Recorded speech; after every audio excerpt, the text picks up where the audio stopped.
And we are live. What's going on, man? It's another beautiful Monday. Hey, we here. It's another Hey, we beautiful here, brother. Monday. How's it going, man? How you feeling? Um, I feel refreshed, man. I'm not gonna lie. Like, Okay. there's a lot of things to look forward to. It's really Mhm. just honestly what we gonna be talking about on tonight's pod is just getting it done. Just really just getting it done and maintaining that momentum, bro. How you Yeah. do with you? Everything is smooth. Everything is smooth. It was a productive start to the week. Just getting some work done. The work never stops. And just grateful to be here. Grateful to be here in the space. Grateful to be here with amazing people. Amen. And it's another amazing episode of the Talk That Shift podcast. So it's gonna be good. It's gonna be good. Yeah, what is that? A tribe? What is that? Oh, it's this is a nice little poncho, you know what I'm Yeah. saying?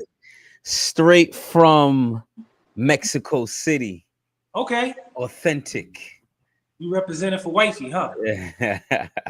I ain't mad at Hey it. man, gotta represent. Switch it up Hey, a bit. Craig. These joints is comfortable as hell, man. Especially Word. nowadays. And it's starting to get cold out. Word. Ooh. Feels good. Feels good. Great investment. Word. I'll say that. Definitely a great Okay. investment. Okay. How much they go for on the market? How much we talking? Ooh. I mean, I got it in Mexico City, so it was, that's the touristy area. I think it was under 100 if I remember. This was some time ago, a couple years ago that I got it. Under 100? Under 100. And it's like it's sizable. Keep you warm? Yeah. Yeah, definitely. I might need to look in there. Hey man, if I happen to pull up to Mexico anytime soon, I'll let you know. I'll give you the heads up. Please. I definitely Got could, you, could man. rock one of those, man. I mean, not like you need it. You out there in Florida, soaking up all the good Yeah. weather, but You never know what you may need and may not need. that is true. That is true. I You know? can't even be mad at that. Feel me?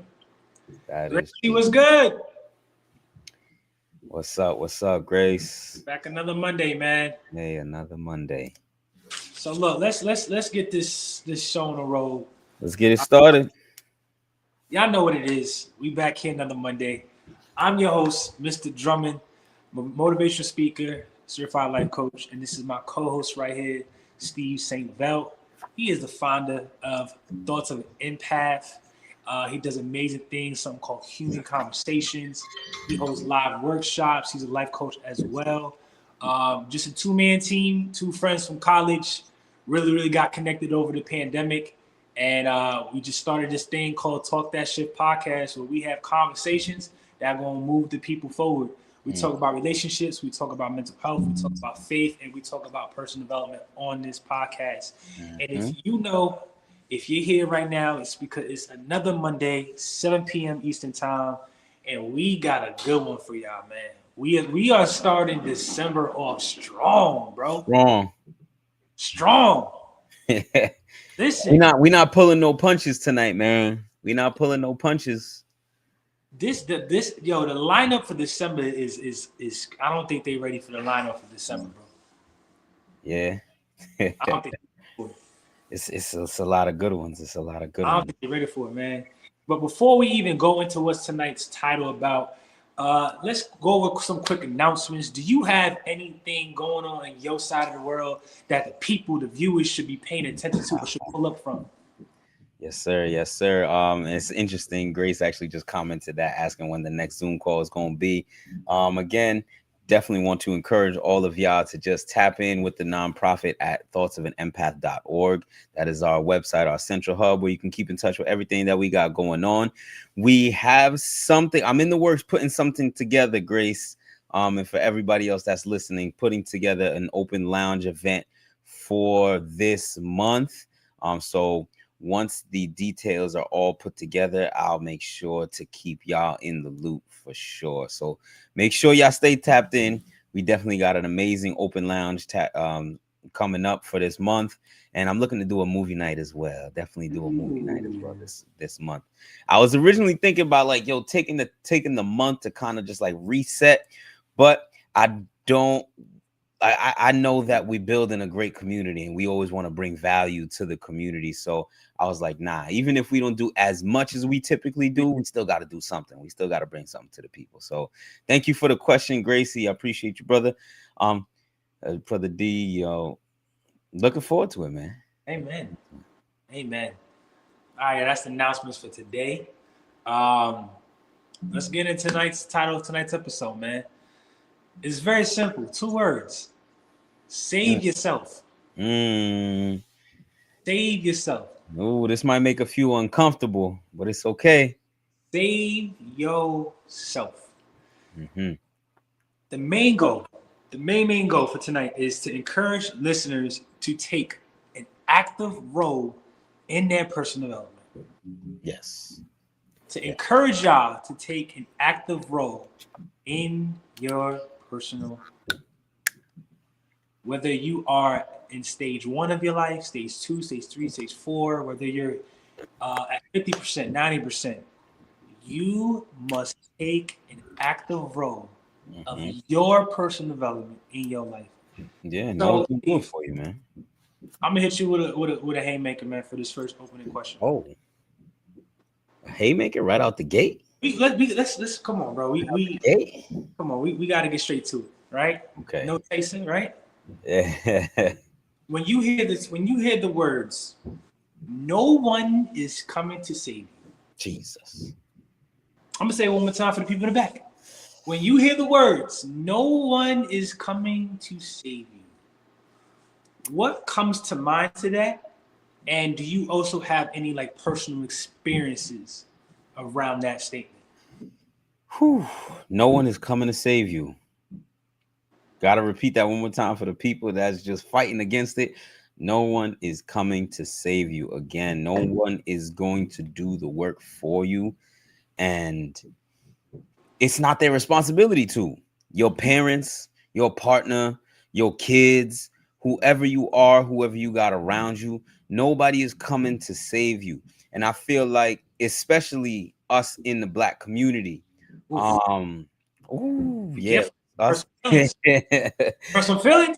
Hey, it's all right though. We talking with love, especially some in the Black community. There's this concept called the Black tax. I don't know if y'all ever heard of that. I haven't. The Black tax is essentially when people, like young people or individuals who start doing well for themselves, feel like they are required to now take care of their friends, their family members, and those who haven't yet reached that status. And because they feel that pressure to now provide for their families and be the breadwinners and overextend themselves because they just happen to be the one that made it, it now greatly hinders their ability to grow and progress because they're now pouring a lot of their resources into other people instead of into their project, into their passion, and into their purpose. So that whole concept of the Black tax, when I came into the understanding of that, I was like, ooh, that definitely resonates, because I even think about sometimes the conversations I have with my mom, or, where she's just talking about, hey, I'm waiting for you to come give me some money. And to be honest, it's like, I appreciate all the stuff that my mom has done for me. And when that time comes, I want to do it. Yeah. Genuinely, I want to do it. However, there's that expectation from her. Yeah. That's already like, I'm waiting on either you, your brother, your sister. One of y'all gonna start taking care. If not all of y'all gonna have to start taking care of me. She waiting on you, brother. If she can't you about it, that means she waiting on you. Oh man. So it's like that idea of the Black tax, it's a very difficult thing that I understand hinders a lot of a lot of people in our community, those that start to get into that level of success. And then just thinking about it from, it's like, yo, no one is coming to save you. If you're not helping yourself, if you're not doing those active things that are going to help you grow, yeah, why should anybody come save you? Like, why should anybody come and save you? Like, nothing against those who are on welfare or in difficult situations and like just need the assistance. But I recognize that sometimes there gets this mindset where it's just like, yo, I already got everything taken care of me, so I don't need to try anymore. Yeah. I'm just gonna wait on this person to bail me out. Yeah. I'm just gonna wait on this person to come up so then I can jump on their bandwagon. It's like, yo, don't you want for yourself? Yeah, that's good. Don't you want for yourself? Good.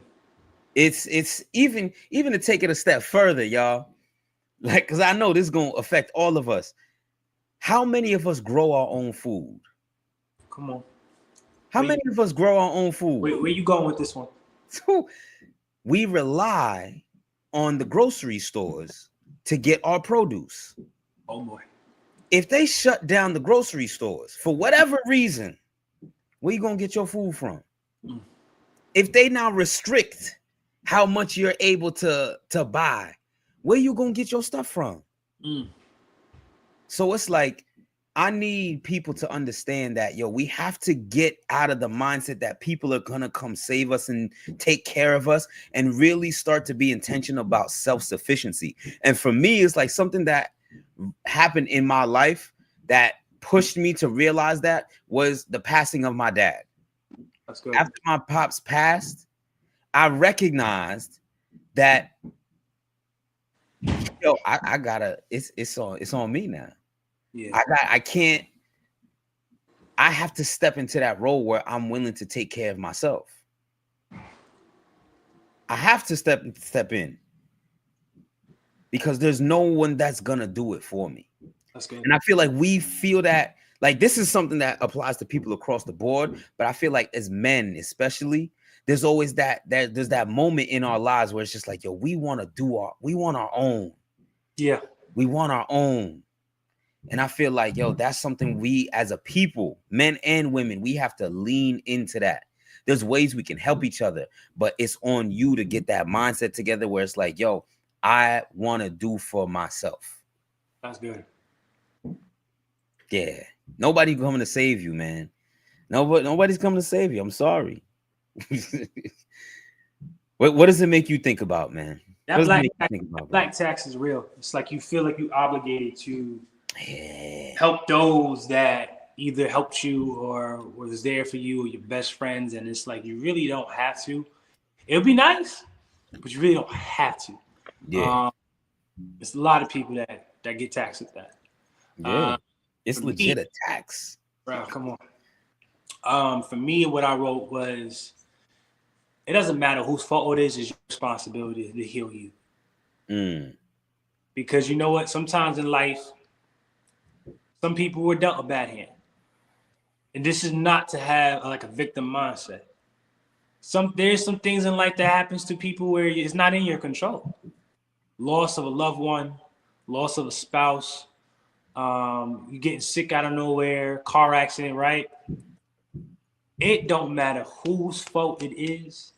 It's always going to be your responsibility for you to get back up on your feet, or for you to heal yourself, or for you to figure it out, right? Prime example, growing up in foster care. It got to some point when I was in my mid-20s where it's just like, I can no longer blame me bouncing around in foster care.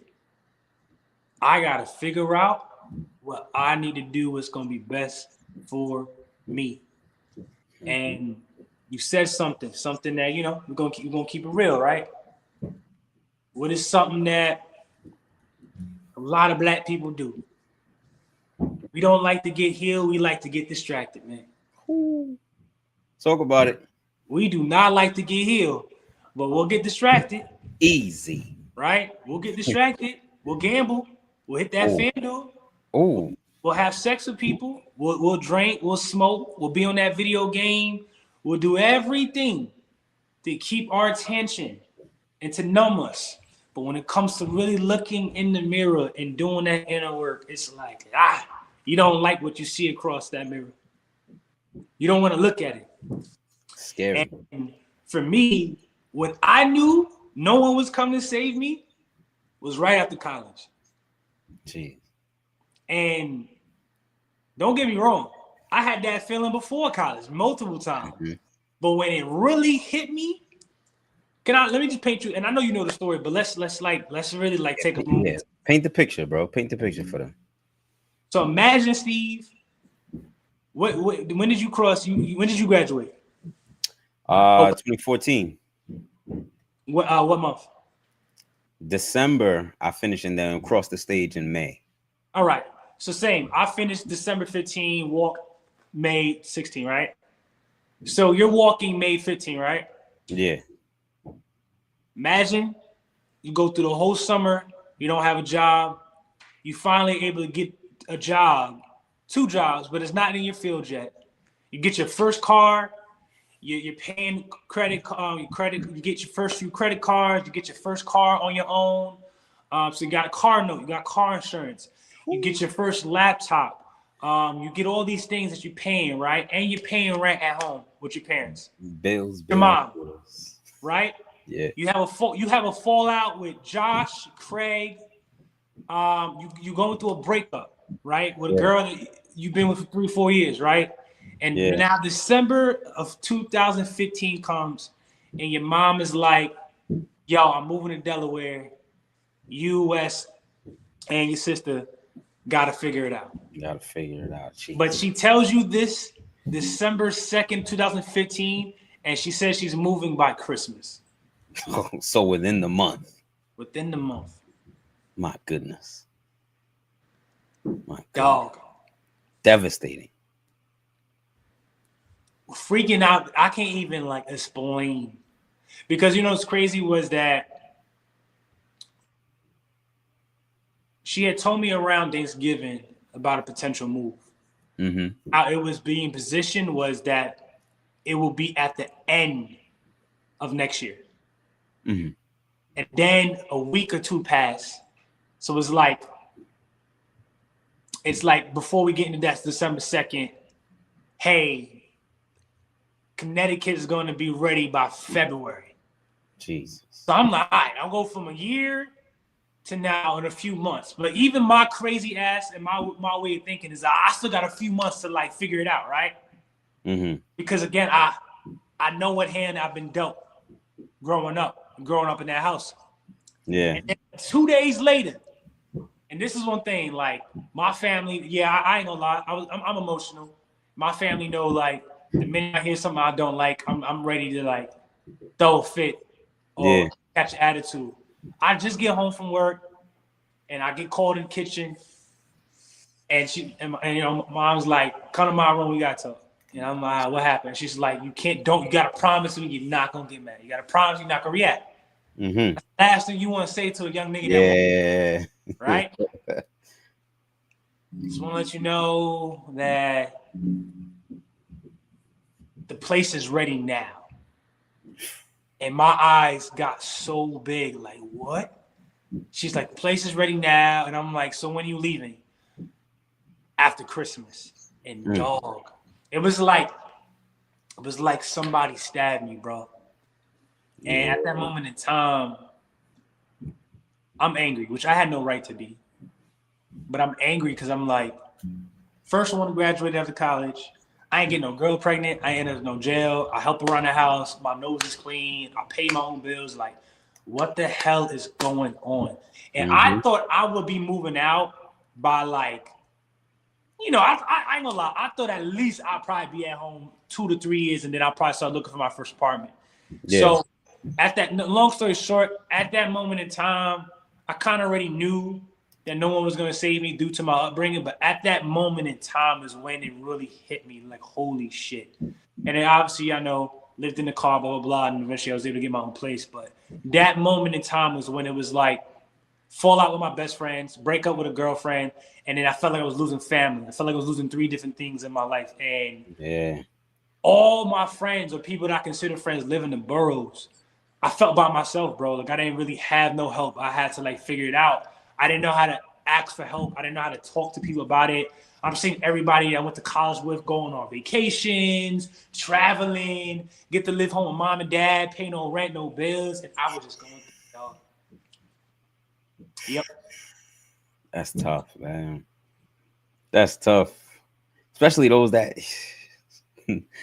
no shade to nobody, but like those that was able to rock rent free for a little bit. You don't know how much of a blessing that is. Yeah, that's a big blessing to be able to be in a position where you can graduate, you can come out of school, you can start looking to get your career started and your feet wet, and you don't have to think immediately about providing. It's like, yo, that's a big blessing for real, for real. Yeah, Yeah, that's tough. And again, it just reinforces the idea that, yo, at some point we have to be active in our development. yeah, And I understand that we are both spiritually minded men. And so even in the lens of spirituality, of course, God is going to provide for us. We have that faith. We have that grounding. We know God's going to take care of us in that way. However, we have to work alongside God to do that. yeah. God's not going to come pick you up off your couch.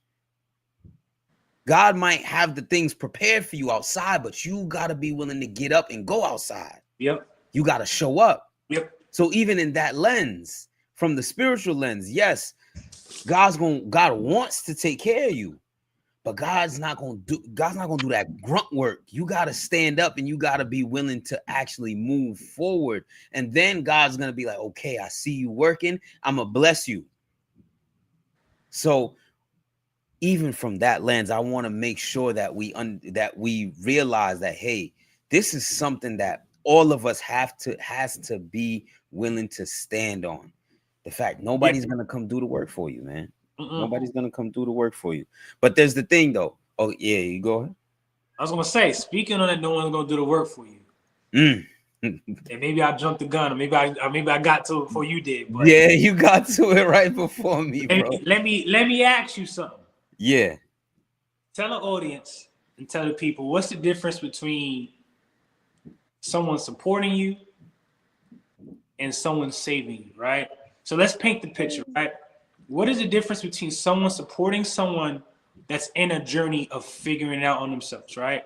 Mm-hmm. Or what is from the difference between someone saving somebody that is trying to figure it out, meaning like they're just not doing what they need to do?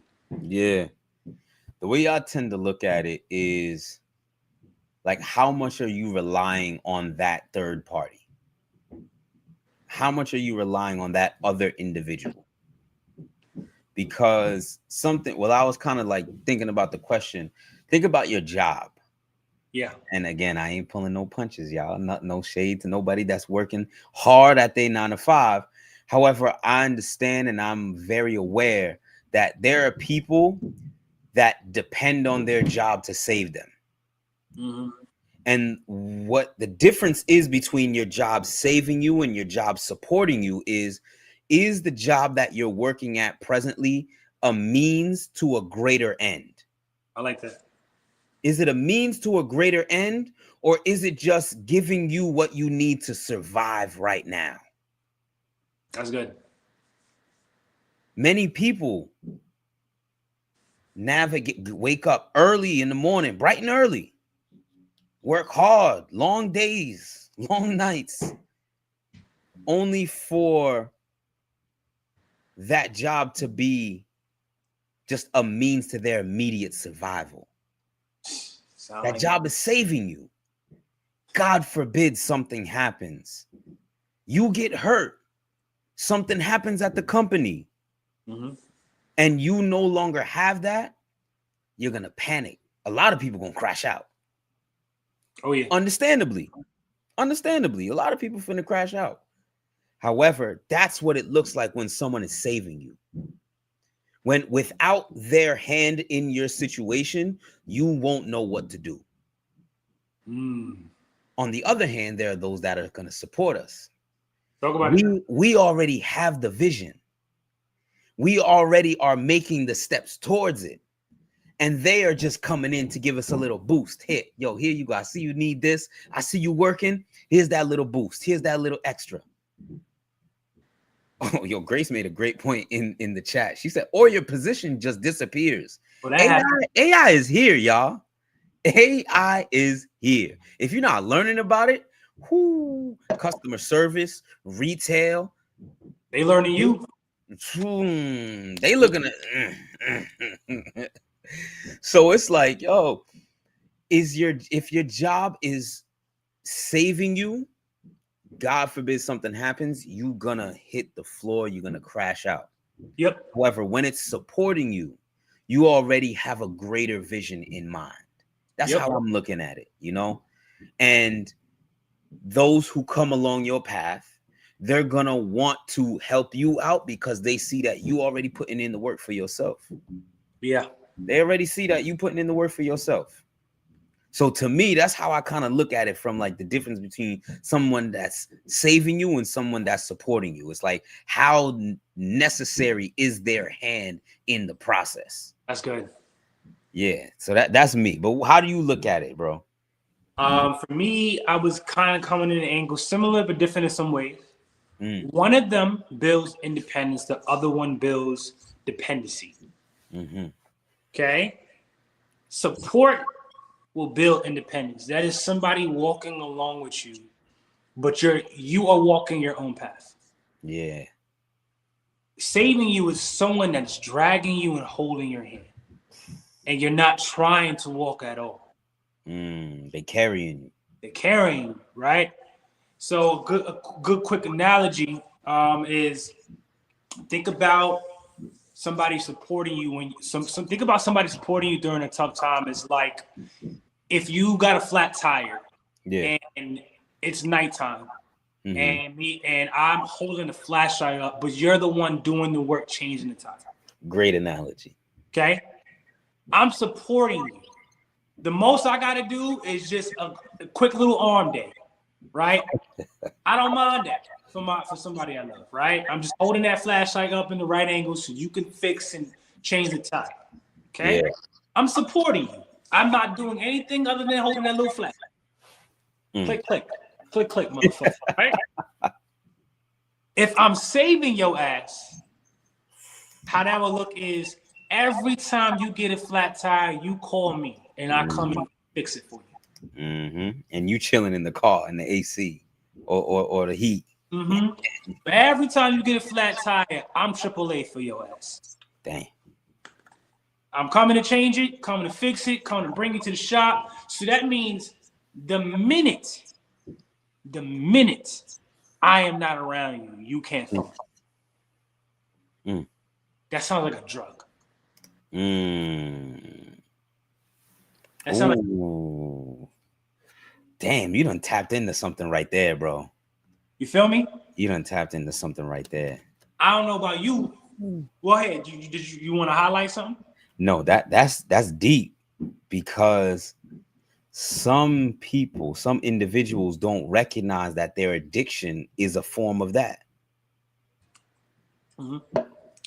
Their addiction is a form of that, whatever that addiction might be, whether it be drugs, whether it be certain foods, whether it be sex or whatever.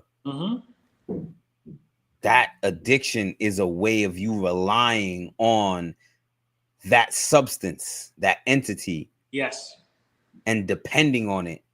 Yes. To be able to get through your day, to be able to get through your challenges, as opposed to building up that personal fortification. Yeah. In order to overcome those challenges yourself. Dang, yo. And addiction is a very deeply mental experience. It's a deeply mental experience, and it's very difficult.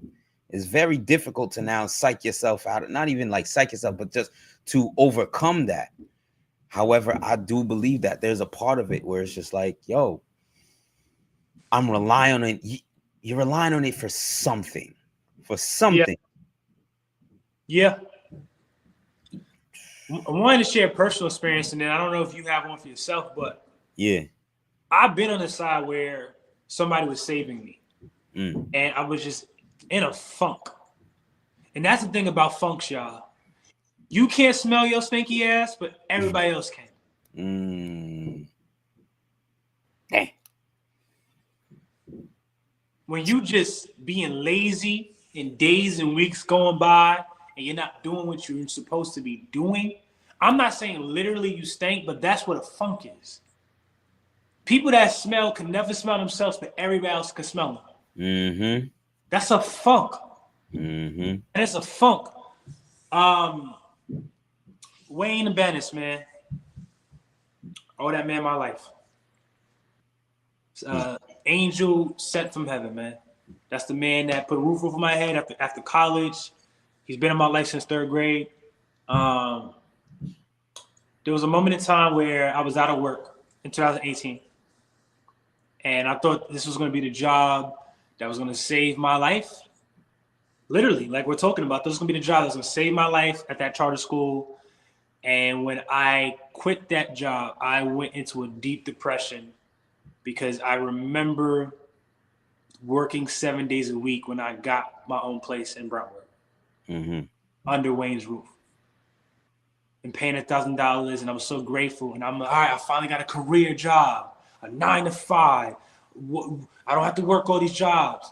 And when I had left, due to how toxic it was, I left in April.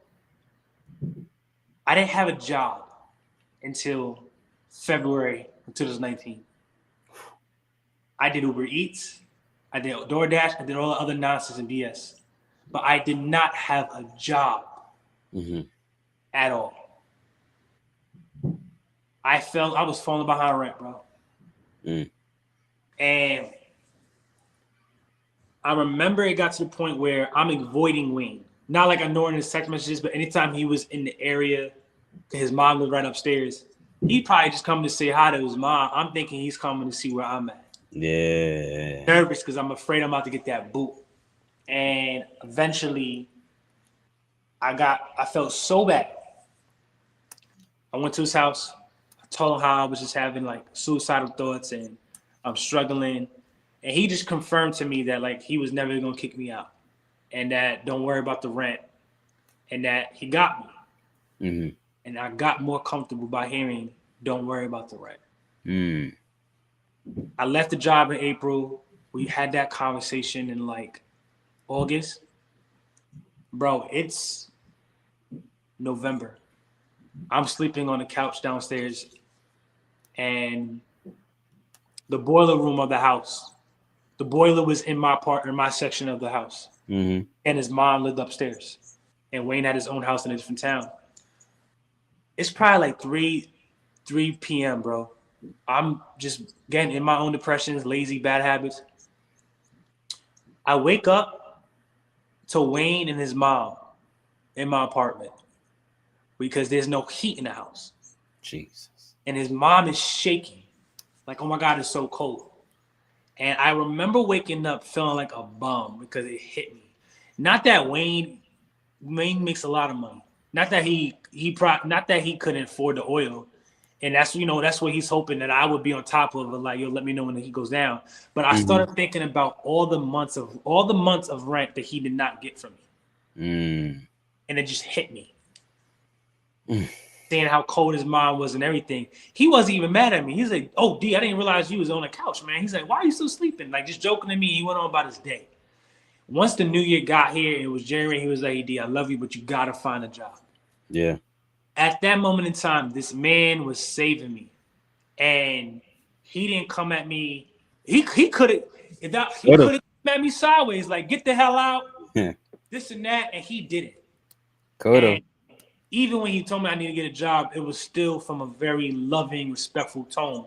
But the point is, I was so much in my own way. I could have burned a good bridge for me. Because most black people would have been. Yeah. Said, "You gotta go." I know my parents would have.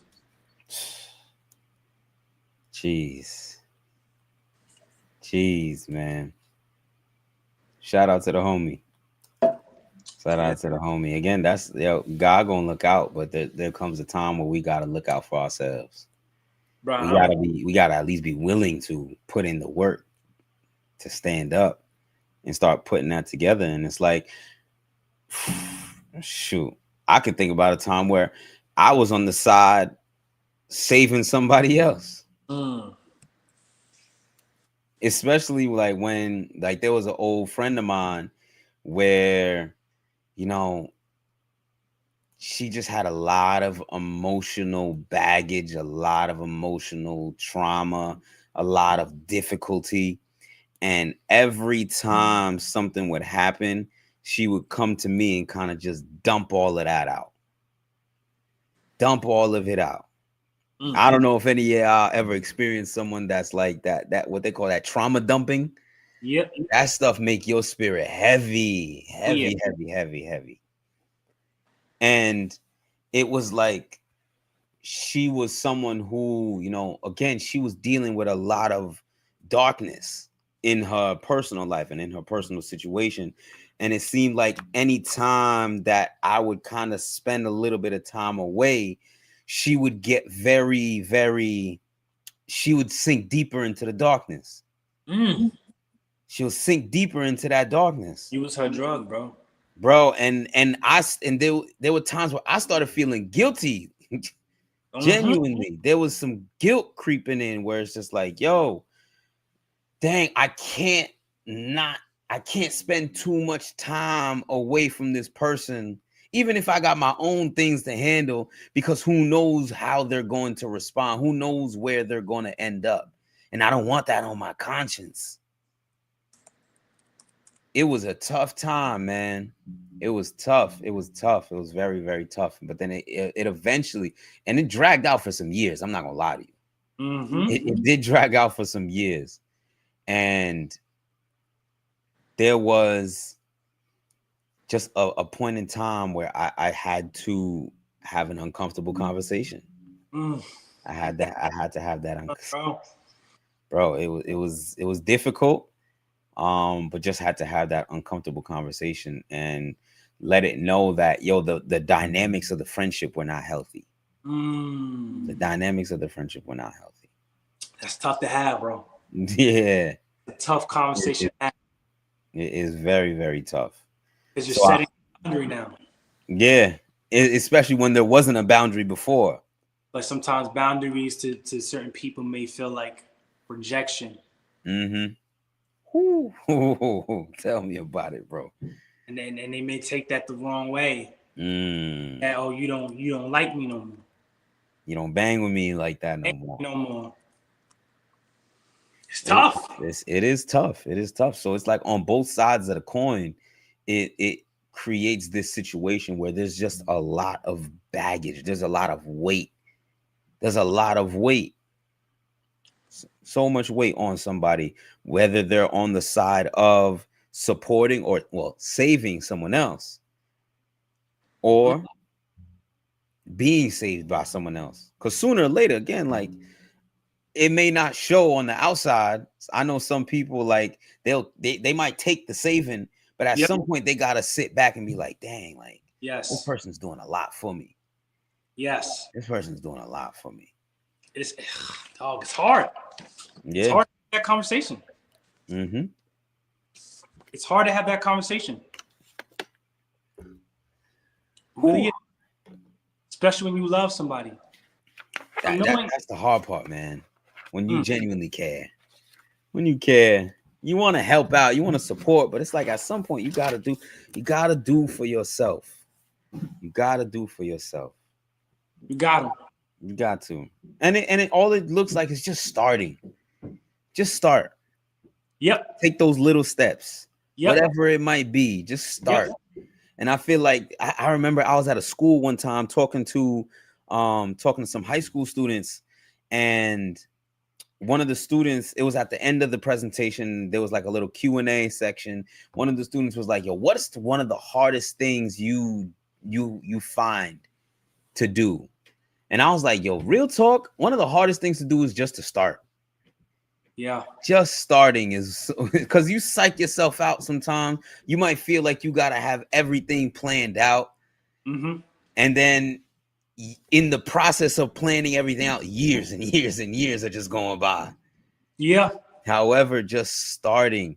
And it's like in that space and in the spirit of just starting for real, like, what in your perspective are some things that people can do to just start that journey? Yeah. what are some things that people can do? I feel like I say this all the time, and I'm gonna keep on saying it.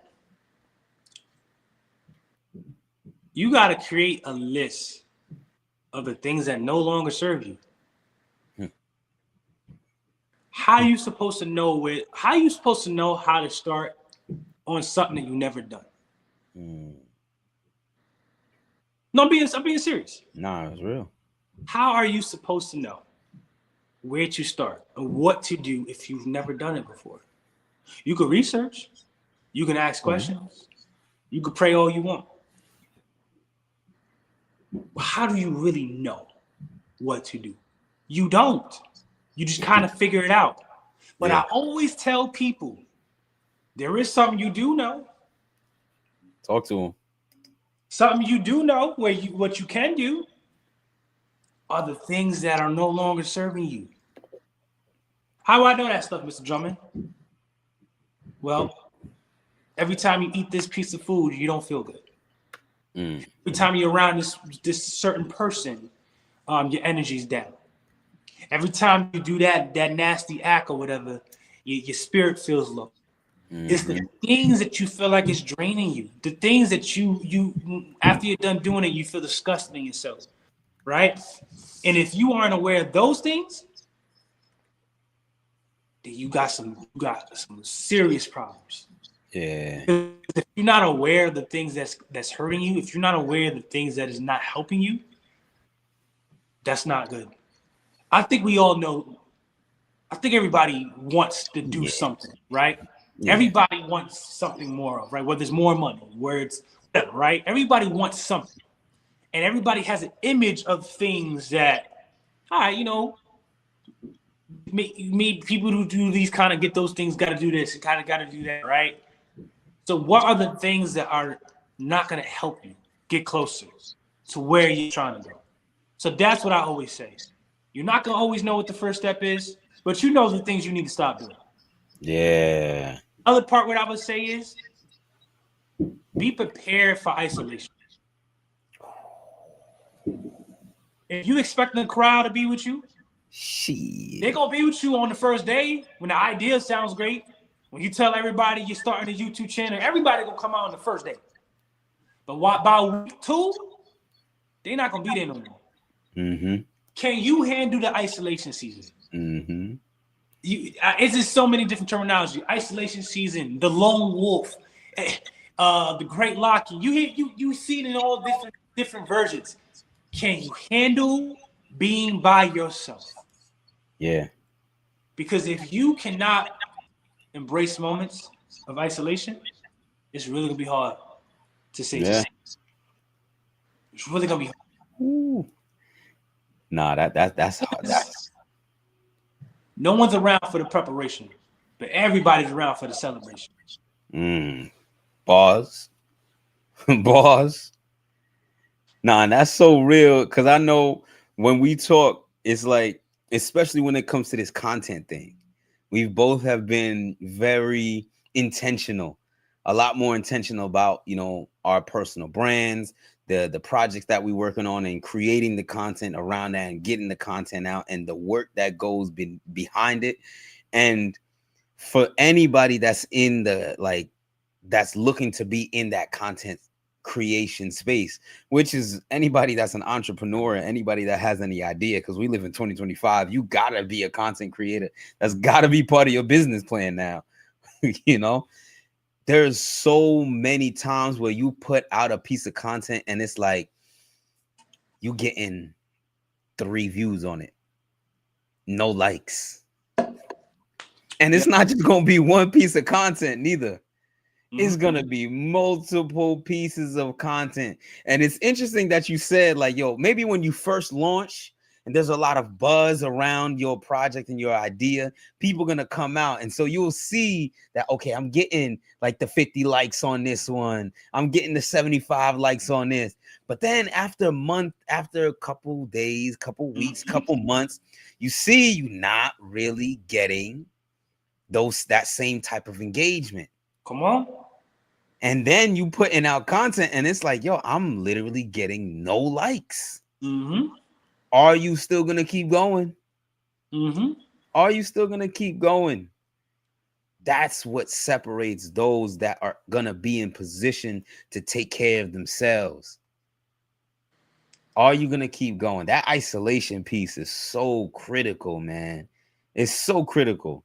OD. You got to rely on you. You got to rely on your systems. You got to rely on your foundations. Yeah.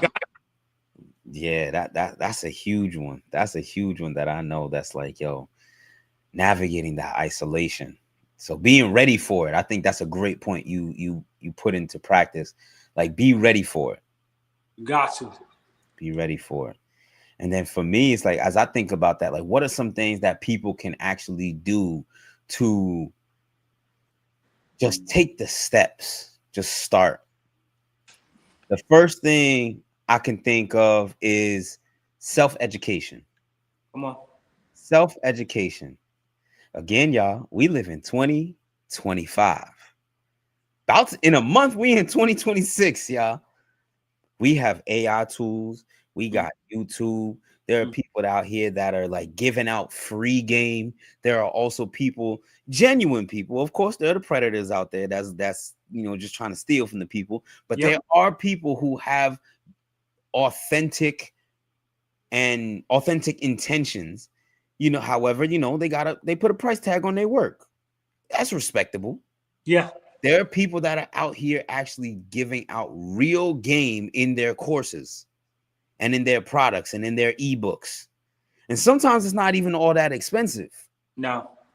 Like, for real. I remember I went to a free seminar on taxes, and then the person who was hosting the seminar gave out an access to an ebook that had a whole bunch of like tax deductions for business owners and things like that for $17.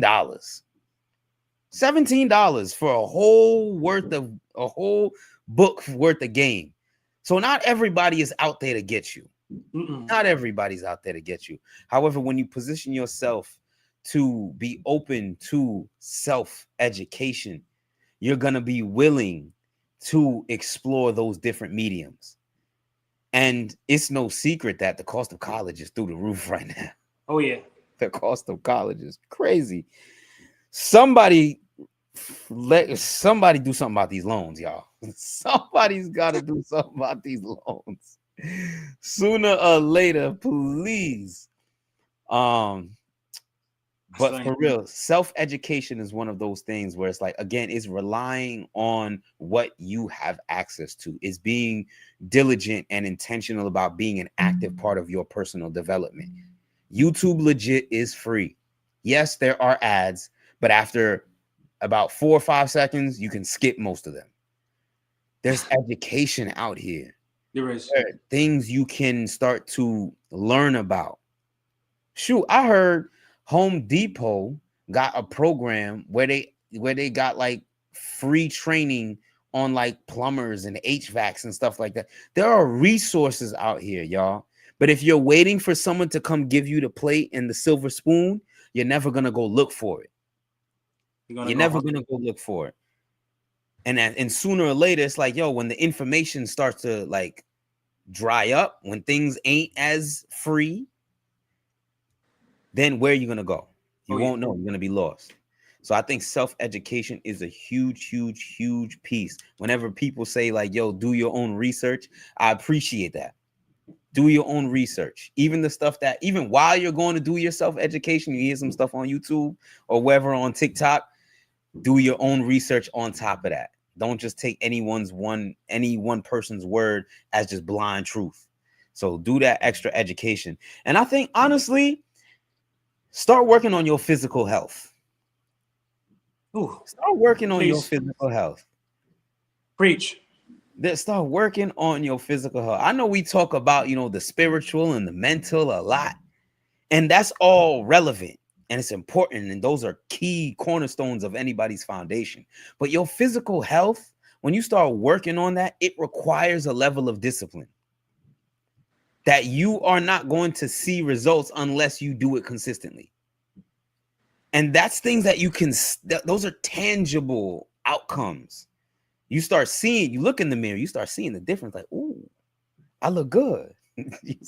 I remember back in 2016. Before that, before 2016, for most of my like high school and college years, I was a chunky guy, y'all. I was a big dude. I was a big dude. I was over 200 pounds.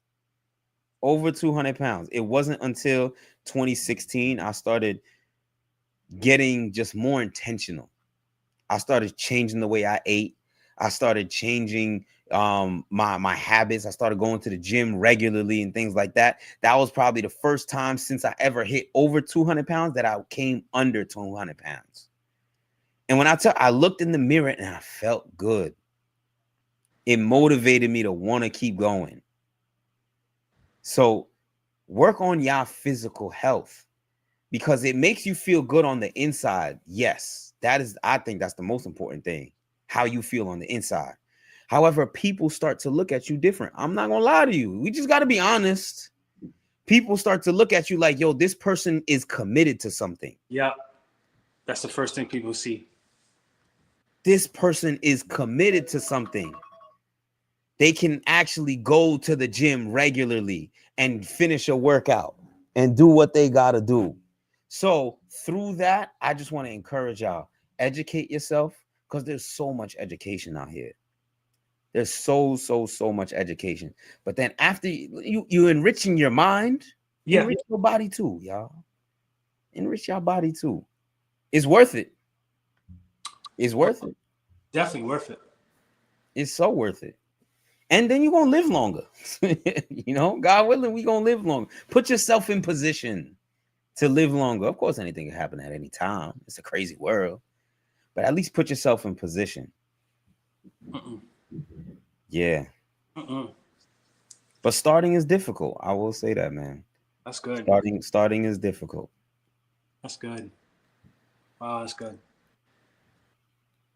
How do you think we can like encourage anyone that is in this season, about to get in this season, or they're about to experience anything like this, right? Mm-hmm. So that's so many different layers, right? Someone that's currently in it, someone that's about to go in it, someone that, you know, me back in 2016 that's about to like see a whole nother level of just adulthood and responsibilities, fixing your shit. Like, what is some encouragement for these people right now? The New Year's approaching. It's the last month of 2025. What is some encouragement for these people? And you know what's crazy? I had something in mind, but then in this moment, literally right now, I got something totally different. That's God. And it's like, yo, I gotta give this one. Think for the long term. Think for the long term. I know that's something that we talk about often, bro. It's hard. It is hard. It is hard. But longevity is the true wealth. Longevity is the true wealth. Do you want to have something for a season?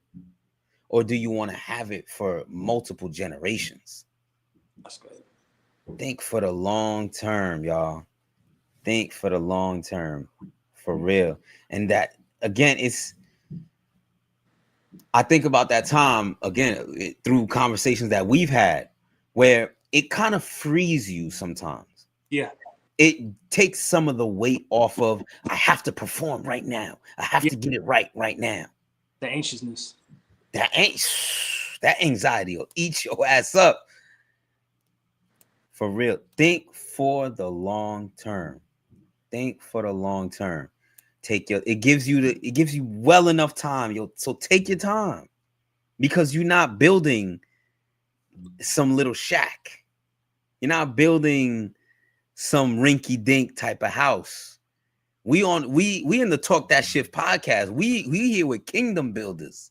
Yeah. We here with people that are building empires. If you're watching this right now, that means your heart is aligned to want to build an empire.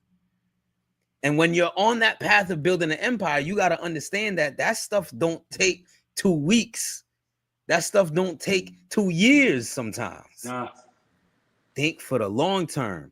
So that way you give yourself enough space to actually enjoy and appreciate the process as you going through it.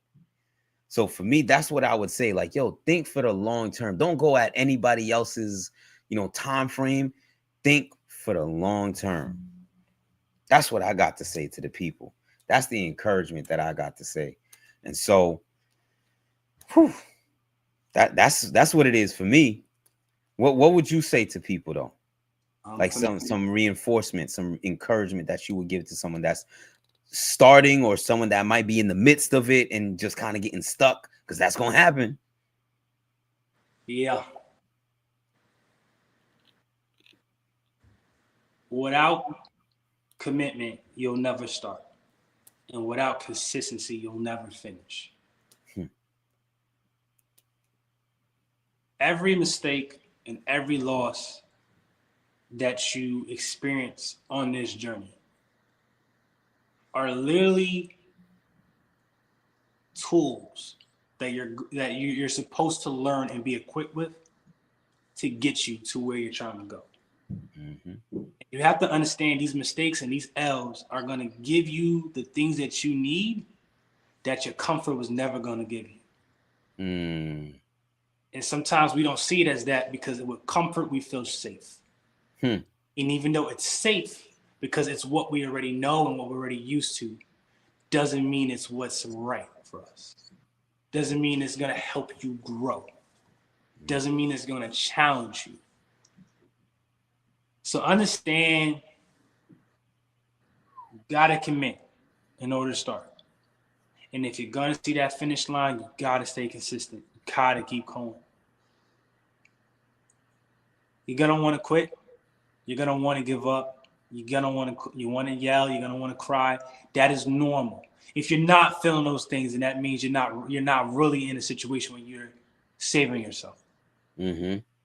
If you ain't at no breaking points, you ain't really going through. It needs to feel like literally hell. For real. Yeah. For real. And it will. It's gonna feel like hell. If it ain't feeling like that, that means you probably still got somebody saving your ass. So that's what I would say to encourage them, man. That commitment. Are you committed? Are you committed? That's an amazing question to ask yourself. It's an amazing question to ask yourself. And if y'all are committed, do yourself a favor and do us that favor as well. Like this video, subscribe to the channel, share it with your peoples. Because again, I'm telling y'all, we in the space with kingdom builders, y'all. That's our target demographic. Let me put it that way. That's our target demographic. People that actually want to move forward. That's why we say we have conversations that move people forward.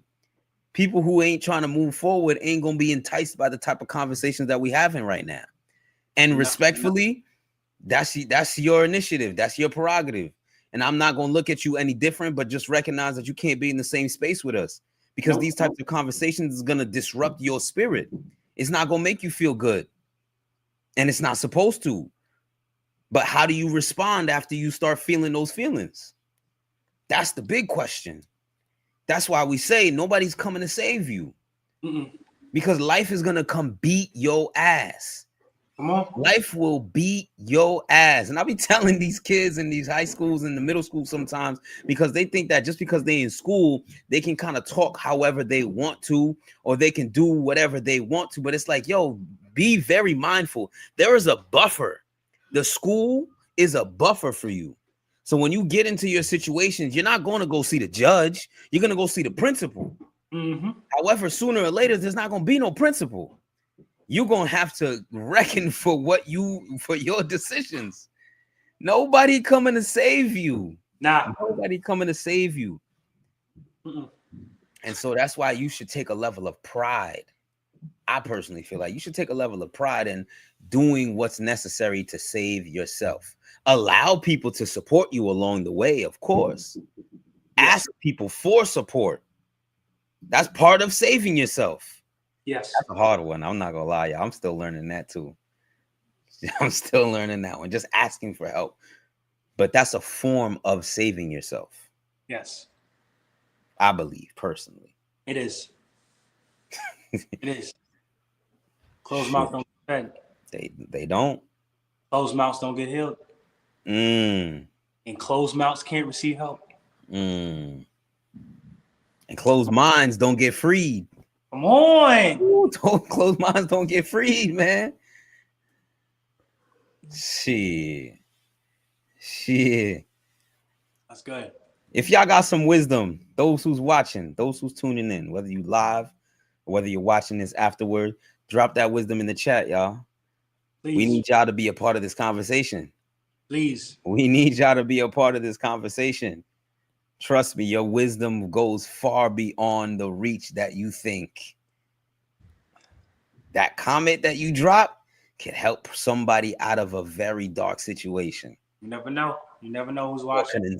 It could inspire the next generation of people who are going to actually be intentional about wanting to save themselves. Come on. So don't be afraid. Don't hide your wisdom now. Come on. Don't hide it now, people. Shit. I need some of that wisdom too, man. I know we the ones on camera, but we looking to learn.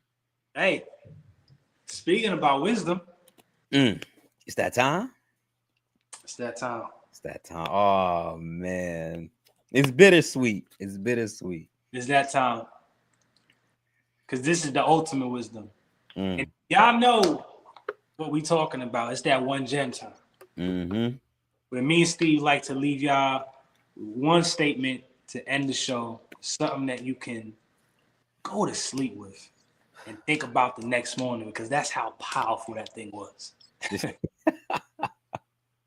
Since you've been on the heater, I'll actually go first. And my one gem is this. This one's personal to me. Oh, a friend of mine said it to me 2-3 years ago. And he was like, yo, every time I see this quote, I think of you. And since then, it just hits me. And I feel like this is perfect for this episode. Especially if you're somebody that is trying to break chains in your family. If you're somebody that's trying to change generations, leave legacies, do big things, man. My one gem for tonight's episode is this. I heard it ran in my family. Ran into me. Woo. One more time. I heard it ran in my family until it ran into me. Period. It ends with me, man. I love that. I love that. Can you hit the people one more time, please? Please. I heard it ran in my family until it ran into me. The people that come after me, that's my nieces, that's my nephews, that is my friends, kids, anybody that Mr. Drummond or Dorian, depending on who you meet, anybody that it crosses my path, they will be leaving as a better person. Yes. And I'm a testament to that, y'all. He not just chatting. I'm a testament. I can bear witness to that. I can bear witness, man. That's so deep. That's the energy we gotta have, man. I heard it ran in the family until it ran into me. Come on. Man, that's power. Come on. That's power right there, man. Come on. Jeez. Claim it, y'all. Claim it for real. Dang, man. Now shit, my gem is a little bit more calm. I'm like shit. It's like Drummond done drop the bomb on him. Got some. We know you got some. Mine is a little more calm. It's a little more just smooth and easy going, easily digestible. You got some, brother. Yeah. When you play yourself like that. Oh man, now the gem that I would love to share with the space and encourage y'all with is practice makes progress. Simple. Practice makes progress. I heard a lot of people, especially when I was growing up, I heard the phrase practice makes perfect. And it's not till I got into my adult life that I recognized that perfection is a fallacy. Yeah. That you can't reach perfection, because then that means you're no longer in a space to where you can grow. Wow. That's the only thing. Like once you hit that, then you're no longer growing. And so practice makes progress. It's a nice little shift. And if you're in sports, or if you're in the arts, or if you're in any type of creative space, you understand this very, very, very well. The more you practice something, the better you get at it. It's that simple. So while you're on the path of bettering yourself, enriching your life, and being an active part of your self-development, just practice.